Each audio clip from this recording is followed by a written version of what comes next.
8절까지 말씀입니다. 빌립보서 1장 1절에서 8절 말씀 한 절씩 교독하겠습니다. 그리스도 예수의 종 바울과 디모데는 그리스도 예수 안에서 빌립보에 사는 모든 성도와 또한 감독들과 집사들에게 편지하노니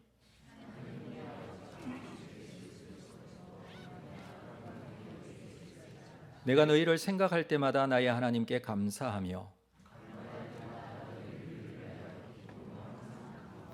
너희가 첫날부터 이제까지 복음을 위한 일에 참여하고 있기 때문이라.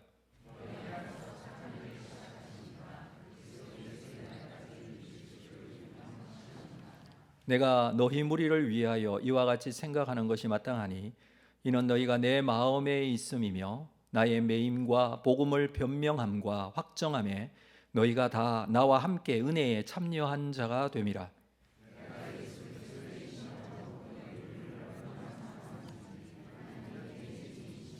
아멘. 준비하시는 오늘은 성경적 교회 9번째 시간인데 빌립보 교회에 대해서 함께 말씀을 나누도록 하겠습니다. 자, 빌립보 교회는 사도행전 16장 그리고 빌립보서 말씀의 배경이 되는 교회입니다. 이 빌립보라는 도시가 바울의 2차 선교 여행 중에 세워진 도시인데 이곳이 어디에 있는 도시냐 하면 지도를 보면서 우리가 좀 먼저 확인을 하도록 하겠습니다. 자, 지도에 보시면 중간에 지중해가 있고 오른쪽 아래 예루살렘 보이시죠? 위쪽에 수리 안디오, 그리고 가운데쯤에 보시면 아시아라고 글자가 보입니다. 그 아시아 바로 위에 드로아라는 곳이 있습니다. 이 드로아에서 바울과 그 일행이 마게도냐인의 환상을 보고 하나님께서 건너와 도우라라는 이 환상을 보여주시죠. 그래 네아폴리라는 곳으로 건너갑니다. 2차 선교 여행 때 있었던 일입니다. 이곳으로 건너가 빌립보에 이르게 되었다. 이게 사도행전 16장에 나오는 내용이죠. 자, 이 내용으로 빌립보라는 도시가 이제 복음화의 첫 발을 내딛게 되었는데 이 빌립보라는 도시에 대해서 먼저 우리가 좀 생각을 하고 지나가도록 하겠습니다. 빌립보라는 이 도시는 원래 크레니데스라는 이름을 가지고 있습니다. 원래 이름이 빌립보가 아니었어요. 근데 우리가 잘 알고 있는 그 알렉산더 대왕의 아버지 빌립 2세가 이 도시의 이름을 자기 이름을 따서 바꿉니다. 전략적으로 이곳을 도시화시키면서 주변에 있는 많은 사람들을 이주시켜 와서 거기에 금과 은광을 개발하고 이렇게 하면서 도시의 이름이 바뀌었고요. 이후에 그 로마 시대 때 옥타비아누스라는 사람과 브루투스라는 사람이 큰 전쟁이 있었는데 이 전쟁에서 승리하고 옥타비아누스가 로마의 황제가 되죠. 이 과정에서 이 빌립보라는 도시 바로 앞에 굉장히 넓은 평야가 있습니다. 그 평야의 이름이 바로 드라마 평야입니다. 드라마 평야에서의 전쟁에서 승리한 것을 기념해서 이 빌립보라는 도시에 특혜를 이 옥타비아누스가 주게 되는데 그것이 다른 것이 아니라 로마와 동등한 권리를 누리는 로마 직할 도시로 인정해 줍니다. 그래서 빌립보라는 도시는 그리스에 있고 식민지 지역이지만 이곳이 로마 제2의 로마라고 할 정도로 로마화를 굉장히 지속시켰던, 그리고 바울이 방문했을 때에는 이제 로마의 법에 아주 충실한 로마화된 도시였다라고 할 수가 있겠죠. 옥타비아누스부터 시작해서 이 퇴역한 군인들, 많은 전쟁들이 있었잖아요. 그 전쟁에서 공을 세운 이 군인들을 이쪽 빌립보 지역에 보내서 거기에 땅을 하사하고 그곳에서 지낼 수 있도록 하고 그렇게 했기 때문에 빌립보는 일찍이 로마와 친숙한 그런 도시였다라고 할 수가 있겠죠. 찾아보니까 빌립보, 저희가 이 성경 지리 탐방 시간에 방문을 했습니다만은 여러분 그 구글맵에서도 여기에 있는 그때 당시에 고대 도시의 유적들이 보일 정도로 굉장히 큰 도시였습니다. 두 번째 그림을 한번 보여주시죠. 자, 이 그림은 제가 구글맵에서 그냥 가져온 겁니다. 거기 네모나게 보이는 이쪽 부분이 유적지입니다. 그리고 오른쪽에 보면 둥근 모양이 보이시죠? 거기가 운영 경기장의 모습이고 지금도 지금 발굴이 이루어지고 있는 그런 상황입니다. 세 번째 사진에 보면 그 지역이 어떻게 돼 있냐면 이렇게 지금 완전히 폐허가 되어 있죠. 그렇지만 그 유적의 흔적이 얼마나 그 시대에 빌립보라는 도시가 대단했는지에 대해서 충분히 알 수 있는, 그리고 오른쪽 언덕에 그 실제적으로 그때 당시에 있었던 감옥, 그러니까 바울이 갇혔던 빌립보 감옥이 있잖아요. 그 감옥이 그 모양이 아직도 남아 있습니다. 자, 이곳에 빌립보가 2차 전도 여행을 통해 선교 여행을 통해서 아시아에서 마게도냐 유럽으로 처음 오게 돼서 만나게 되는 도시가 빌립보였습니다. 그때가 AD 49년경이었다고 해요. 자, 그것을 성경은 이렇게 기록하고 있습니다. 사도행전 16장 11절 볼까요? 이렇게 기록이 되어 있죠. 우리가 드로아에서 배를 타고 사모드라게로 직행하여 이튿날 네아폴리로 가고, 아까 지도에서 보았습니다. 드로아 이쪽 소아시아 지역이고 네아폴리 마게도냐 지역이죠. 그곳으로 건너갔습니다. 12절 거기서 빌립보에 이르니, 이는 마게도냐 지방의 첫 성이요 또 로마의 식민지. 로마의 식민지라는 표현을 하고 있는 이유가 그만큼 빌립보가 제2의 로마였다라는 표현, 또 다른 표현이라고 할 수가 있겠죠. 자, 이 네아폴리에서 빌립보까지는 한 16km 정도 떨어져 있는 내륙으로 들어갑니다. 그러니까 큰 평야, 드라마 평야라고 하죠. 이 평야를 지나서 빌립보에 이르게 됩니다. 자, 이 빌립보에 바울이 도착하여서 중요한 세 가지 사건이 있는데, 이 사건을 통해서 빌립보 교회가 세워지게 되는 일들이 있습니다. 첫 번째로 일어났던 사건이 바울이 루디아를 만났던 사건입니다. 자, 13절 보면 안식일에 우리가 기도할 곳이 있을까 하여 문 밖 강가에 나가 거기에 앉아 모인 여자들에게 말하는데, 자, 빌립보는 특이하게 유대인 회당이 없습니다. 가는 곳마다 유대인 회당이 다 있었지만 빌립보에는 유대인 회당이 없었어요. 이것이 굉장히 로마화되어 있어서 그런지는 모르겠지만 유대인들은 가는 곳마다 남자 어른 10명만 있으면 회당을 세우거든요. 근데 이곳에는 회당이 없었고 그곳에 이 루디아라는 여인이 있었습니다. 루디아, 이 강가에 앉아 모인 여자들 중에 루디아라는 사람이 있었어요. 14절 두아디라시에 있는 자색옷감 장사로서 하나님을 섬기는 루디아라 하는 한 여자가 말을 듣고, 누구의 말이냐 하면 바울이 전하는 말, 강가에 있었다라는 것은 유대인들이 회당이 없으면 기도처를 마련해서 소수지만 모여서 기도도 하고 했는데 그곳이 강가였습니다. 강가에 모여있는 여인들을 바울이 기도하러 갔다가 만난 거예요. 그리고 복음을 그들에게 전했을 때 한 여자가 말을 듣습니다. 그 사람이 루디아였다는 거예요. 근데 그것을 이렇게 기록합니다. 주께서 마음을 열어 바울의 말을 따르게 하신지라. 주님께서 이 루디아의 마음을 열어주신 거예요. 루디아는 하나님을 믿지만 예수 그리스도를 믿지 않는 사람이잖아요. 그런데 그에게 하나님의 역사가 일어난 것이죠. 주께서 그 마음의 문을 열어주신 거예요. 그랬을 때에 그가 바울의 말을 듣고 따르게 되었는데 15절 그와 그 집이 다 세례를 받고 우리에게 청하여 이르되 만일 나를 주 믿는 자로 알거든 내 집에 들어와 유하라 하고 강권하여 머물게 하니라. 바울의 일행이 루디아 집에 들어가 머물게 된 것입니다. 빌립보를 떠날 때까지 아마 여기 있었던 것으로 보여지는데 그렇게 해서 시작된 교회가 빌립보 교회예요. 그러니까 루디아라는 이 여인 때문에 교회가 모임이 시작이 되었어요. 지금 바울의 일행이 누구 있었냐면 바울과 함께하게 된 실라와 그리고 이 지금 사도행전은 기록하고 있는 누가, 그리고 데리고 온 디모데, 이게 선교팀이었어요. 이 선교팀이 지금 루디아라는 여인의 집에서 모임을 시작했다라고 하죠. 자, 이게 굉장히 중요한 우리 교회가 세워지는데 첫 번째 사건이었고요. 두 번째 사건은 귀신 들린 점치는 여종을 해방시켜주는 사건입니다. 16절 말씀 보겠습니다. 우리가 기도하는 곳에 가다가 점치는 귀신 들린 여종 하나를 만나니 점으로 그 주인들에게 큰 이익을 주는 자라. 점치는 귀신 들린 여종을 만납니다. 점치는 귀신 들린 여종, 이 번역은 한글로 그렇게 했지만 헬라어 원문 그대로를 번역하면 이런 뜻이에요. 피톤의 영을 가진 어떤 여자 노예, 피톤의 영에 사로잡혀 있다. 피톤은 델포이의 옛 이름입니다. 델포이는 아폴로 신전이 있고 그 아폴로 신전에 가면 피톤의 영에 잡힌 여자 사제가 있는데 이 여자 사제가 무슨 일을 하느냐 하면 사람들의 미래를 알려줘요. 그래서 그리스 지역에 그때 당시에 많은 사람들이 델포이까지 가서 그 아폴로 신전의 여사자에 가서 자기의 미래를 묻고 이렇게 했다는 거죠. 근데 이 피톤의 영에 사로잡힌 여자 사제가 빌립보에도 있는 거예요. 그래서 사람들이 빌립보에 뭐 델포이까지 갈 필요가 없잖아요. 거기서 빌립보에서 델포로 굉장히 멀거든요. 그래서 이 빌립보에서 이 여인에게 찾아와서 자기의 미래를 묻고 이렇게 하는 일들이 있었습니다. 근데 이게 너무너무 유명했나 봐요.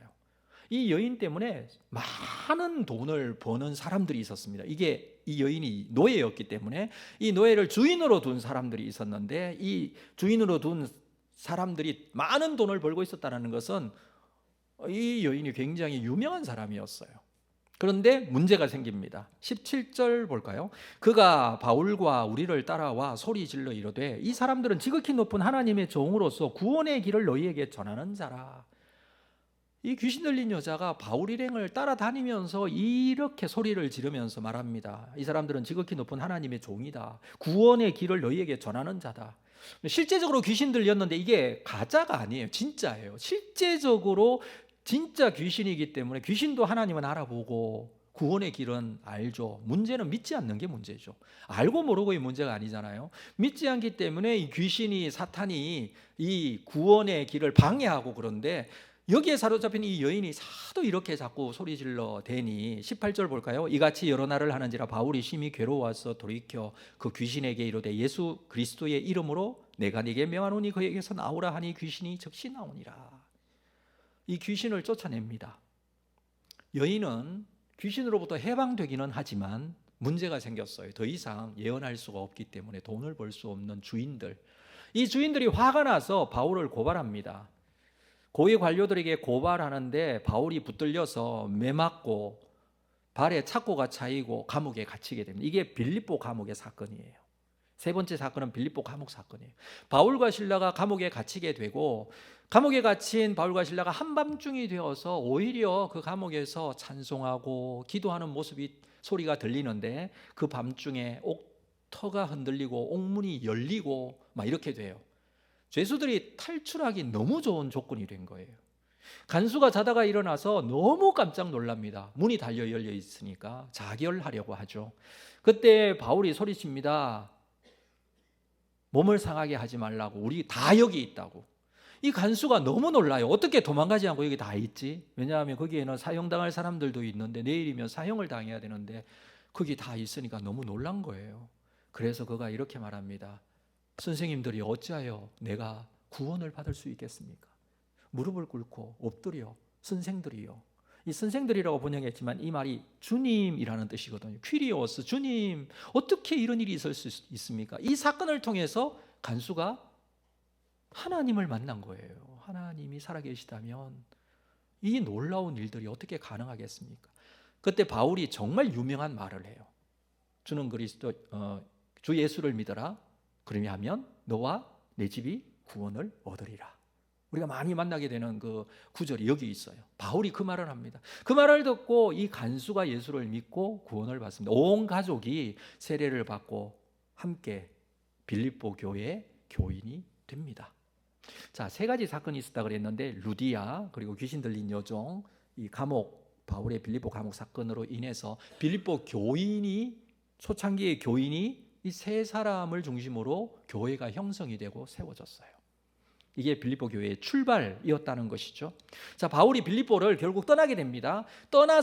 바울이 빌립보를 떠나서 어디로 갑니까? 데살로니가, 베레아, 아덴 거쳐서 고린도까지 내려갔다고 그랬죠. 그 고린도에서 2차 선교 여행을 에베소를 거쳐서 마무리하고 다시 3차 선교 여행을 할 때 다시 빌립보로 옵니다. 그러니까 빌립보 다시 방문해요. 방문했다가 고린도에 왔다가 고린도에서 다시 빌립보를 또 2번이나 방문을 해요. 3차 때는. 그리고 이 빌립보를 거쳐서 예루살렘으로 돌아와서 바울이 체포가 되어지죠. 거기에 이 유대인들로 인해서 결국 붙잡히게 되고 로마로 압송되어집니다. 제수로. 로마에 가서 감옥에 갇히게 되는데 그 감옥에서 빌립보 교회 성도들에게 편지를 기록해요. 그게 빌립보서예요. 그러니까 바울과 빌립보와의 관계를 지금 간단하게 말씀을 드렸습니다만은 이 관계가 어떤 관계였는지 그것을 우리가 이 편지의 내용을 보고 읽을 수 있습니다. 오늘 본문은 1장 1절부터 8절까지 읽었는데 1절, 2절 말씀은 그들에게 인사를 하는 내용이에요. 인사말을 전한 후에 바울이 가장 먼저 하고 싶었던 말을 3절부터 기록을 하고 있는데 본문 3절 볼까요? 본문 3절, 4절입니다. 같이 읽겠습니다. 시작. 내가 너희를 생각할 때마다 나의 하나님께 감사하며 간구할 때마다 너희 무리를 위하여 기쁨으로 항상 간구함은. 내가 너희를 생각할 때마다 하나님께 감사하는 내용이 있다. 간구할 때마다 너무너무 기쁘고 하나님께 간구하는 그런 내용이 있다. 바울이 지금 제일 첫 번째로 하는 말이죠. 인사말 이후에 처음으로 나오는 말이에요. 그게 너무 감사하다. 너희 때문에 감사하다 그 말이에요. 너희 때문에 내가 늘 기도하고 있다 그 말이에요. 그게 뭐냐 하면 5절 말씀 볼게요. 5절. 너희가 첫날부터 이제까지 복음을 위한 일에 참여하고 있기 때문이라. 빌립보 교회를 향해서 바울이 하는 첫 번째 말이 뭐냐 하면 너희가 첫날부터 지금까지 복음을 위한 일에 참여하고 있다. 첫날은 언제입니까? 바울이 빌립보에 처음 가서 루디아를 만나고 귀신 들린 여자를 만나고 간수를 만나고 해서 세워질 그때예요. 그때가 첫날이에요. 그리고 이제는 언제예요? 바울이 지금 로마 감옥에 갇혀 있어요. 그때까지는 수년이 흘렀어요. 그죠? 2차 선교 여행 때 초창기에 여기 빌립보 교회에서 만났던 처음이 2차 선교 여행 끝나고 3차 선교 여행도 지나가고 그리고 바울이 가이사라 감옥에 2년 갇혀 있다가 로마로 압송돼서 로마까지 갔고 이게 몇 년이 지났잖아요. 이때까지 너희는 이 복음을 위한 일에 참여하고 있기 때문에 그것 때문에 내가 생각할 때마다 하나님께 감사하고 간구할 때마다 너희 무리를 기쁨으로 간구하고 있다. 이 바울의 관심과 빌립보 교회의 관심이 같아지고 그것을 함께하고 있음에 대해서 지금 말하고 있습니다. 빌립보 교회는 교회가 감당해야 될 복음의 사역이 무엇인지를 알았고 그 사역에 직접적으로 참여하고 있는 교회였다. 우리가 성경적 교회를 통해서 어떤 교회가 되어야 할 것인가에 대한 부분의 말씀을 나누고 있잖아요. 빌립보 교회는 복음에 참여한 교회였어요. 저는 복음에 참여하기 위해서 교회가 주어진 복음적 사명이 무엇인지를 알아야 그곳에 참여할 수 있다고 생각해요. 여러분 그냥 할 수 있는 게 전혀 아니죠. 여러분 선교 그냥 할 수 있습니까? 아니요. 선교가 무엇인지에 대해서 알아야 할 수 있죠. 선교적 하나님에 대해서 그 하나님이 원하시는 것이 무엇인지에 대해 알아야 할 수 있죠. 하나님께서 기뻐하시는 것이 무엇인지 알아야 말씀을 전할 수 있죠. 하나님께서 기쁘게 여기지 않는다면 그걸 왜 하겠습니까? 그래서 교회가 가지고 있는 사명, 복음적 사명인데 그 사명에 대한 분명한 깨달음과 동의가 교회에 있었고 그리고 빌립보 교회는 그 일에 실제적으로 참여했어요. 그 중에 한 가지를 이렇게 말합니다. 로마서 15장 25절 이후의 말씀 읽어드리겠습니다. 그러나 이제는 내가 성도를 섬기는 일로 예루살렘에 가노니. 바울은 로마서를 기록하면서 내가 성도를 섬기는 일로 예루살렘으로 가고 있다 이렇게 말하죠. 가겠다라는 말인데 3차 성도 여행 때에 바울이 빌립보를 방문하고 고린도에 왔고 다시 돌아가는 길에 빌립보를 방문했다고 그랬죠. 이 고린도에 있을 때 3차 성도 여행 때입니다. 그때의 로마서를 기록해서 베베라는 여자 제자를 통해서 로마로 보내요. 로마서를. 그때의 이 내용이에요. 내가 성도를 섬기는 일로 예루살렘에 간다. 지금 바울은 어디로 가요? 3차 선교 여행 끝나고 예루살렘으로 가고 있어요. 빌립보 거쳐서 이렇게 갈 거예요. 왜 가느냐? 26절 이는 마게도냐와 아가야 사람들이 예루살렘 성도 중 가난한 자들을 위하여 기쁘게 얼마를 연보하였습니다. 로마서 말씀을 우리가 참고해서 보면 이 마게도냐 지역, 아가야 지역에 있는 성도들이 예루살렘 교회의 성도들이 지금 너무 극심한 기근으로 인해서 어려움을 겪고 있었습니다. 그들에게 가난한 성도들을 위하여 헌금을 했어요. 선교 헌금이라고 할 수가 있겠죠. 이 헌금을 예루살렘에 전해주기 위해서 가겠다 이렇게 말하고 있습니다. 그럼 마게도냐에 있는 교회가 누구예요? 빌립보 교회예요. 빌립보 교회는 이 헌금에 함께 동참을 했고 사도 바울은 이것을 받아가지고 예루살렘으로 갑니다. 사람들이 막 말려요. 가지 말라고. 가면 붙잡힌다고. 근데 바울은 가요. 이게 사명인 줄 알고 예루살렘에 방문했다가 결국 붙잡히게 되죠. 이처럼 빌립보 교회가 복음을 위한 일에 참여하는 실제적인 예를 이렇게 들고 있습니다. 근데 그것이 한 번으로 끝났을까요? 아니죠. 첫날부터 이제까지, 첫날부터 계속해서 진행되어져 오고 있는 일입니다. 헌금을 한 것뿐만 아니라 복음을 위하여 애쓰는 모든 일을 말하고 있습니다. 그리고 이어서 오늘 본문의 말씀은 이렇게 말해주고 있죠. 6절 말씀입니다. 너희 안에서 착한 일을 시작하신 이가 그리스도 예수의 날까지 이루실 줄을 우리는 확신하노라. 너희 안에 착한 일을 시작하신 이는 하나님이세요. 착한 일은 뭘까요? 윤리적인 착한 일을 말하는 게 아니라 여기서 착한 일이라는 것은 선한 일, 아가도스라는 이 헬라어 단어는 선하다라는 뜻이에요. 하나님께서 선하게 여기신 일을 시작하셨어요. 어떻게요? 어떻게 시작하셨어요? 빌립보 교회 성도들을 통해서 복음에 참여하게 하는 일로 시작하셨어요. 그리고 이 일은 언제까지 지속될 것이냐면 그리스도 예수의 날까지. 그리스도 예수의 날은 그리스도 재림하는 날까지. 자, 좀 정리하겠습니다. 지금 바울이 말하고자 하는 것은 빌립보 교회가 첫날부터 지금까지 복음을 위한 일에 참여하고 있고 지금부터 예수 그리스도의 날까지 또 참여할 것이다 이렇게 말하고 있어요. 이것 때문에 바울은 너무너무 가슴 속에 빌립보 교회 성도들을 생각할 때마다 감사하고 함께 동력하기 위해서 너무 기쁘고 하나님의 복음의 역사가 이루어지게 되는 것에 대해서 말하고 있습니다. 그러면서 그는 이렇게 고백해요. 8절 말씀, 내가 예수 그리스도의 심장으로 너희 무리를 얼마나 사모하는지 하나님이 내 증인이라. 바울이 빌립보 교회 성도들을 사모하고 사랑하고 기억하고 기도하고 그들을 위해서 간구하고 또 감사하고 이 모든 것들 무엇 때문이냐면 이 교회가 복음을 위한 일에 참여하는 일. 여러분, 교회가 있는 이유가 뭔가요? 교회가 있는 이유는 복음적인 사역 때문에 있습니다. 신앙생활하는 것은 개인적으로도 할 수 있어요. 혼자 예배드리고 혼자 하나님께 기도하고, 그렇죠? 신앙의 유익도 있을 수 있어요. 그런데 함께 하고 있는 교회 공동체로서 모이는 예배 모임, 함께 모이는 나눔 모임, 여러분 함께하는 봉사의 모임 많습니다. 교회 모임들이. 근데 그 모임들이 무엇을 위해서 있느냐라는 거예요. 이건 복음을 위한 일이에요. 참여하다 이렇게 성경은 기록하고 있는데 이 단어는 우리가 너무나 잘 알고 있는 단어예요. 코이노니아라는 헬라어 단어예요.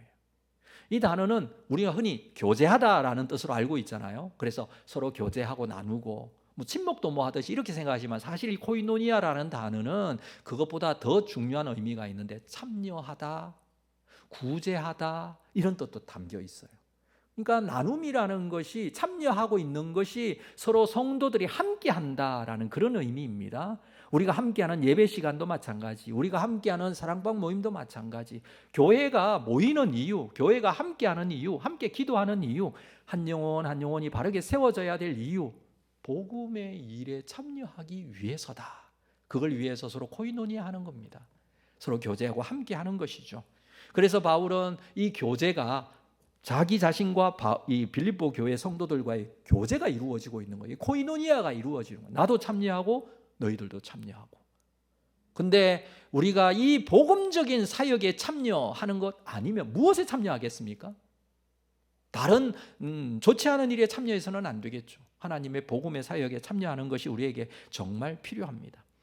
이렇게 빌립보 교회는 복음의 사역에 잘 참여하는 교회였는데 정말 좋은 교회죠. 근데 빌립보 교회에 문제가 없었을까요? 문제가 있었어요.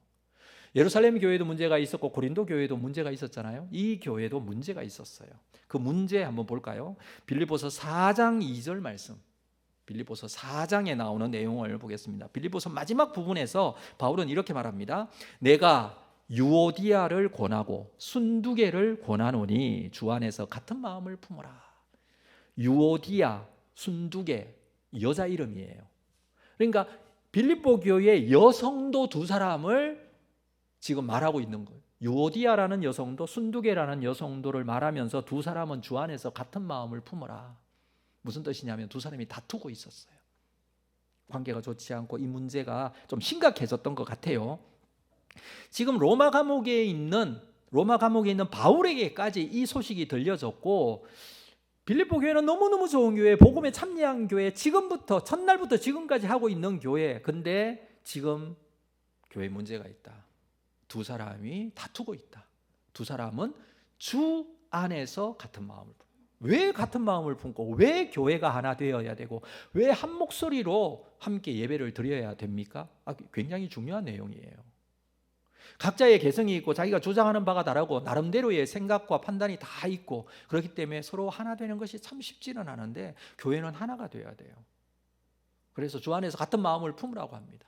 자, 이 두 사람 유오디아, 순두계, 이 사람이 누굴까 성경에 잘 나오지 않아서 우리가 모르지만 저희가 성경지리 탐방에서 빌립보를 방문했을 때 그 루디아 기념교회라고 있습니다. 그 강가에서 이렇게 기념교회가 있는데 그 안에 가면 그때 당시에 어떤 내용들을 그림으로 이렇게 표현해 놓은 그리스 정교회라고 하죠. 많은 이 그림들이 있잖아요. 근데 이 두 사람이 순두계라는 이 사람은 앞에서 있었던 루디아가 순두계다. 그래서 정교회 사람은 그렇게 믿고 있어요. 그리고 유오디아는 귀신 들렸던 여종이 유오디아다 이름이. 여러분 루디아는 사람 이름이 아니에요. 원래 이 발음이 한글로는 루디아로 됐지만 리디아입니다. 리디아는 이 루디아가 있었다는 두아디라 시, 이건 소아시아에 있는 시인데 소아시아의 두아디라 시가 있는 그 지역 중심으로 옛날에 리디아 왕국이 있었어요. 그래서 그곳 출신 여자다라는 뜻으로 루디아라고 부르는 거예요. 그래서 이 사람의 본명은 순두계였을 것이다. 그렇게 말하고요. 유오디아는 여종의 이름이 유오디아였을 것이다. 근데 이 두 사람 얼마나 헌신적으로 교회의 초창기 멤버이잖아요. 그리고 얼마나 열심을 다해서 교회를 섬겼겠어요. 근데 두 사람이 관계가 어려워진 거예요. 이게 로마 감옥에 있는 바울이까지 소식이 들린 거예요. 그래서 두 사람은 같은 마음을 품으라. 그 내용을 한번 보면 3절에 볼까요? 3절. 또 참으로 나와 멍에를 같이 한 내게 구하노니. 자 봅시다. 복음에 나와 함께 힘쓰던 저 여인들을 돕고. 저 여인들이 어땠다고요? 복음에 나와 함께 힘쓰는 여인들이었어요. 그냥 여인이 아니에요. 이 사람들 정말 복음을 위해서 애쓰던 사람들이에요. 여러분 교회 안에서 복음을 위해서 애쓰는 사람들, 헌신된 사람들, 정말 열심히 충성된 종이라고 할 수 있는 순두계 유오디아 두 사람이 서로 관계가 어려워지고 이것들로 인해 다툼이 생기고 교회에 심각한 문제를 초래하고 이랬다는 것이죠. 그래서 바울은 두 사람은 같은 마음을 품고 주 안에서 같은 마음을 품고 복음에 힘쓰던 그것을 회복하라, 지금 그 이야기를 빌립보 마지막에서 해주고 있는 것이죠. 말씀을 좀 마무리하면서 저는 빌립보 교회가 바울이 세웠지 않습니까? 그리고 바울의 복음 사역에 처음부터 끝까지 동참한 교회가 빌립보 교회였습니다. 앞으로는 이제 하나 되어서 마음이 나눠졌다면 그것이 하나 되어서 한 마음을 가지고 주 안에서 한 마음을 가지고 서로 교제하고, 이게 코이노니아라고 그랬죠. 이건 참여하는 거예요. 함께 참여하고 함께 동력하고 함께 교회가 해야 될 바른 사명을 깨닫고 주께서 맡겨주신 복음적인 사역을 감당하는 게 성경적 교회의 모습입니다. 우리가 이를 위하여 부름받았음을 믿고 우리 교회도 성경적 교회로서 하나님 앞에 복음에 참여한 교회가 되기를 원하고, 또 뿐만 아니라 이 복음의 역사가 계속 앞으로 진행되어질 것에 대한 확신과 믿음을 가지고 주 예수 그리스도 다시 오시는 그때까지 쓰임받는 우리 온사랑교회가 될 수 있기를 주의 이름으로 축복합니다. 우리 자리에서